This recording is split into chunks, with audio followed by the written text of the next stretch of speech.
Ja, dat is Portugees. En in Brazilië spreken ze dus eigenlijk Portugees. Maar wat er nou precies staat, nou, Hans en ik zijn op cursus nu. Een soort Eloïtje pakken we nu. Ga staan als je voor TV Oranje bent. Dat betekent het. Hij is al verder in de cursus dan ik, dat hoor je wel. Dit is de Braziliaanse vlag en dit is de Nederlandse vlag. Ik moet zeggen, ze zien er mooi uit. Ja, mooi gemaakt hè. We hebben al heel wat kopers ervoor gehad, maar we moeten nog naar Brazilië, dus dat gaan we nog niet doen. En dan natuurlijk het voetbal daar in Rio. Ja, als het allemaal een beetje goed blijft gaan met het Nederlands, en dat gaat het, zitten wij volgend jaar in juni, juli aan de andere kant van de plas. Rio is pas volgend jaar en jullie zijn nu al bezig met een single. Ja, voorproefje heet dat hè. Ja. En dan hoeven we alleen nog maar een andere tekst op te verzinnen. En dan komt het ook wel weer goed.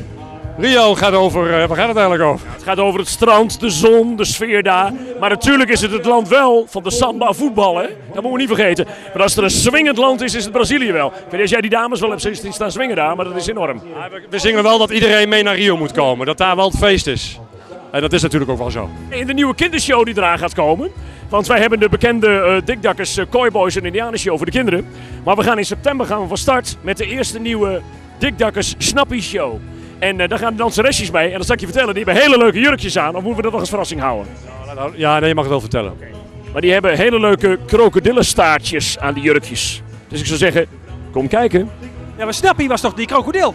Ja, was die krokodil, maar heel veel kinderen van de huidige generatie kent Snappy niet. Dus... En hij was weg hè, die krokodil. Waar is die? Hij was weg. En we gaan, in de show gaan wij ook de plas weer over en we gaan hem opzoeken. En we hopen hem mee terug te kunnen nemen naar Nederland.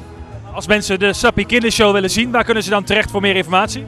Kijk eventjes op www.dedikdakkers.nl Of BME Bookings in Witmarsum.